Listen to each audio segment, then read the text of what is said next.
Assalamualaikum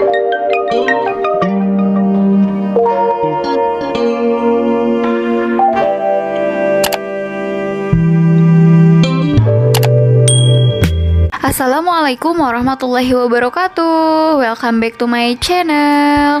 Halo teman-teman semua, semoga tetap semangat ya untuk persiapan SKD CPNS. Ya, di video kali ini aku mau membahas materi TWK nasionalisme sesuai dengan kisi-kisi terbaru. Di sini juga sudah aku sertakan beberapa latihan soal dengan jawabannya. Simak sampai akhir ya. Pengertian nasionalisme ada dua, yaitu dalam arti sempit dan dalam arti luas.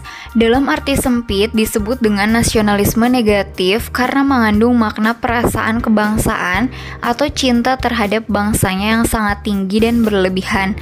Sebaliknya, memandang rendah terhadap bangsa lain yang disebut juga chauvinisme.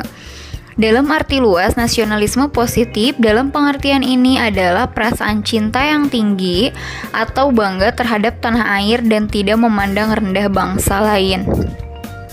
Kita bisa menyimpulkan bahwa nasionalisme merupakan semangat kebangsaan yang berupa suatu paham yang menganggap bahwa kesetiaan tertinggi atas setiap pribadi harus diserahkan kepada negara kebangsaan. Selanjutnya, unsur-unsur nasionalisme. Semangat kebangsaan atau nasionalisme yang ada pada diri seseorang tidak datang dengan sendirinya, tetapi dipengaruhi oleh unsur-unsur sebagai berikut. Yang pertama, perasaan nasional. Yang kedua, watak nasional. Yang ketiga, batas nasional, yaitu yang memberikan pengaruh emosional dan ekonomis pada diri individu. Yang keempat, bahasa nasional. Yang kelima, peralatan nasional. Yang keenam, agama. Ada pula hal-hal yang berkaitan dengan nasionalisme. Yang pertama, patriotisme. Sikap dan perilaku seseorang yang dilakukan dengan penuh semangat rela berkorban untuk kemerdekaan, kemajuan, kejayaan, dan kemakmuran bangsa. Ditandai oleh adanya hal-hal sebagai berikut. 1. Rasa cinta pada tanah air. 2. Rela berkorban untuk kepentingan bangsa dan negara. 3. Menempatkan persatuan, kesatuan, serta keselamatan bangsa dan negara di atas kepentingan pribadi dan golongan. Nah, itu adalah hal yang positif yang harus kita terapkan. Kemudian, yang kedua yaitu chauvinisme, adalah rasa cinta tanah air yang berlebihan dengan mengagungkan bangsa sendiri dan merendahkan bangsa lain. Contohnya, seperti yang dikemukakan oleh Adolf Hitler dengan kalimat Deutschland über alles in der Welt, Jerman di atas segala-galanya dalam dunia. Nah, ini adalah hal yang harus kita hindari. Jangan sampai kita menerapkan hal atau rasa cinta yang berlebihan. Kemudian yang ketiga yaitu sukuisme. Adalah suatu paham yang memandang bahwa suku bangsanya lebih baik dibandingkan dengan suku bangsa yang lain, atau rasa cinta yang berlebihan terhadap suku bangsa sendiri. Ini juga jangan kita terapkan karena kita harus menghargai bangsa lain. Selanjutnya, tujuan nasionalisme. Pada dasarnya, nasionalisme yang muncul di banyak negara memiliki tujuan sebagai berikut. 1. Menjamin kemauan dan kekuatan mempertahankan masyarakat nasional melawan musuh dari luar sehingga melahirkan semangat rela berkorban. 2. Menghilangkan ekstremisme atau tuntutan yang berlebihan dari warga negara atau individu dan kelompok. Kemudian, akibat nasionalisme. Akibat munculnya nasionalisme di beberapa negara adalah sebagai berikut. 1. Timbulnya negara nasional. 2. Peperangan. 3. Imperialisme. 4. Proteksionisme. 5. Akibat sosial. Ya, selanjutnya faktor pendorong munculnya nasionalisme di Indonesia ini terbagi menjadi dua, yaitu faktor intern atau dari dalam dan faktor ekstern atau dari luar. Untuk faktor internnya meliputi timbulnya kembali golongan pertengahan, kaum terpelajar. Yang kedua, adanya penderitaan dan kesengsaraan yang dialami oleh seluruh rakyat dalam berbagai bidang kehidupan. Yang ketiga, kenangan kejayaan masa lalu. Kemudian untuk faktor eksternnya meliputi yang pertama, timbulnya paham-paham baru seperti nasionalisme, demokrasi, liberalisme, dan sosialisme. Yang kedua, kemenangan Jepang atas Rusia pada tahun 1905. Yang ketiga, gerakan Turki Muda. Yang keempat, revolusi nasional Cina. Kemudian terjadi pergerakan nasional yang dipelopori oleh para kaum terpelajar. Nah, latar belakang munculnya pergerakan nasional tersebut adalah karena kegagalan para pendahulu bangsa Indonesia dalam melakukan perlawanan terhadap kolonialis Barat membuat para pejuang mencari strategi baru dalam mencapai kemerdekaan. Strategi baru yang dilakukan dengan mendirikan organisasi modern meliputi 1. Budi Utomo, yaitu pada 20 Mei 1908 didirikan oleh Wahidin Sudirohusodo, ketuanya Dr. Sutomo. Ini adalah organisasi pertama yang muncul. Kemudian yang kedua, Sarekat Islam atau SI didirikan oleh H. Samanhudi tahun 1911 di Surakarta dengan nama Sarekat Dagang Islam atau SDI, yang pada tahun 1921 pecah menjadi dua bagian, yaitu SI Merah dan SI Putih. Yang ketiga, Indische Partij didirikan oleh 3 serangkai, yaitu Dr. Douwe Dekker, Dr. Cipto Mangunkusumo, dan Suwardi Suryaningrat di Bandung pada 25 Desember 1912. Yang keempat, Perhimpunan Indonesia atau PI oleh para mahasiswa Indonesia yang ada di Belanda. Yang kelima, Partai Nasional Indonesia atau PNI oleh Insinyur Soekarno pada 14 Juli 1927. Kemudian ada pula Partai Indonesia Raya atau Parindra, Gerakan Rakyat Indonesia atau Gerindo, Gabungan Politik Indonesia atau GAPI. Kemudian yang ketujuh ada Pergerakan Wanita yang dipelopori oleh Raden Ajeng Kartini untuk memperjuangkan emansipasi wanita. Kemudian fase nasionalisme di Indonesia ini terbagi ke dalam 5 fase. Fase pertama, Gerakan Kebangkitan Nasionalisme Indonesia dalam dinamika sejarah diawali oleh Budi Utomo di tahun 1908 dengan dimotori oleh para mahasiswa kedokteran Stovia, sekolahan anak para priai Jawa di sekolah yang disediakan Belanda di Jakarta.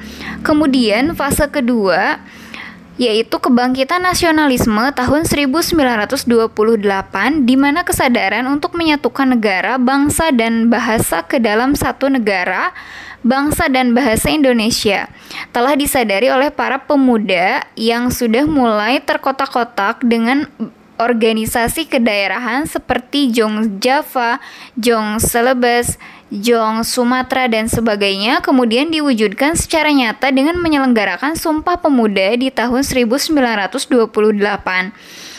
Fase ketiga, masa revolusi fisik kemerdekaan. Peranan nyata para pemuda pada masa revolusi fisik kemerdekaan nampak ketika mereka menyandra Soekarno-Hatta ke Rengas Dengklok agar segera memproklamirkan kemerdekaan Indonesia. Mereka sangat bersemangat untuk mewujudkan nation state yang berdaulat dalam kerangka kemerdekaan. Fase keempat, perkembangan nasionalisme tahun 1966 yang menandai tatanan baru dalam pemerintahan Indonesia. Selama 20 tahun pasca kemerdekaan, terjadi huru-hara pemberontakan Gestapo dan eksesnya. Tanpa peran besar mahasiswa dan organisasi pemuda serta organisasi sosial kemasyarakatan di tahun 1966, Soeharto dan para tentara sulit bisa memperoleh kekuasaan dari penguasa Orde Lama Soekarno. Tetapi penguasa Orde Baru mencampakkan para pemuda dan mahasiswa yang telah menjadi motor utama pendorong terbentuknya NKRI. Dan sejak akhir tahun 1970-an, para mahasiswa dibatasi geraknya dalam berpolitik dan dikungkung ke dalam ruang-ruang kuliah di kampus. Fase kelima, perkembangan nasionalisme masa reformasi. Nasionalisme tidak selesai sebatas masa pemerintahan Soeharto, melainkan terus bergulir ketika reformasi menjadi sumber inspirasi perjuangan bangsa meskipun melalui perjalanan sejarah yang cukup panjang. Nah, ini juga adalah hal penting yang harus kita ketahui, bahwa semangat kebangsaan atau nasionalisme ditampung dalam Pancasila, sila ketiga, yaitu Persatuan Indonesia, yang mempunyai ciri-ciri: 1. Mencintai bangsa dan tanah air Indonesia. 2. Rela berkorban demi bangsa dan negara. 3. Bangga berbangsa dan bertanah air Indonesia. 4. Menempatkan kepentingan bangsa dan negara di atas kepentingan pribadi dan golongan. Kemudian, contoh sikap nasionalisme apa saja? Meliputi: 1. Membela kedaulatan negara. 2. Menjunjung tinggi nilai persatuan dan kesatuan bangsa. 3. Menjaga ketertiban dengan mematuhi peraturan yang berlaku. 4. Turut mempertahankan dan memajukan negara. 5. Melestarikan dan menjaga kebudayaan Indonesia. 6. Menggunakan produk dalam negeri. Ya teman-teman, ini juga aku selipkan mengenai penentuan kewarganegaraan. Yang pertama, apatrid. Apatrid adalah orang-orang yang tidak memiliki kewarganegaraan. Apatrid terjadi jika seorang anak yang negara orang tuanya menganut ius soli lahir di negara yang menganut ius sanguinis. Yang kedua, bipatrid. Bipatrid ialah orang-orang yang mempunyai kewarganegaraan rangkap atau ganda. Bipatrid terjadi jika seorang anak yang negara orang tuanya menganut ius sanguinis lahir di negara orang lain yang menganut asas ius soli, maka kedua negara tersebut menganggap bahwa anak tersebut ialah sebagai warga negaranya. Setelah usia 18 tahun atau telah menikah, apabila punya lebih dari satu kewarganegaraan, maka harus memilih salah satu. Yang ketiga, multipatrid, yaitu merupakan istilah untuk orang yang memiliki lebih dari satu atau banyak kewarganegaraan. Misalnya, ada seorang anak yang orang tuanya berasal dari negara yang menganut paham ius soli dan juga ius sanguinis, akan tetapi dia dilahirkan di negara netral atau yang tidak menganut kedua paham tersebut. Oke teman-teman, itu aja materi yang bisa aku share. Selanjutnya kita latihan soal ya. Ini sudah lengkap dengan jawabannya, simak sampai akhir.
Oke teman-teman semua, itu aja mungkin yang bisa aku share kali ini. Semoga bermanfaat untuk kita semua.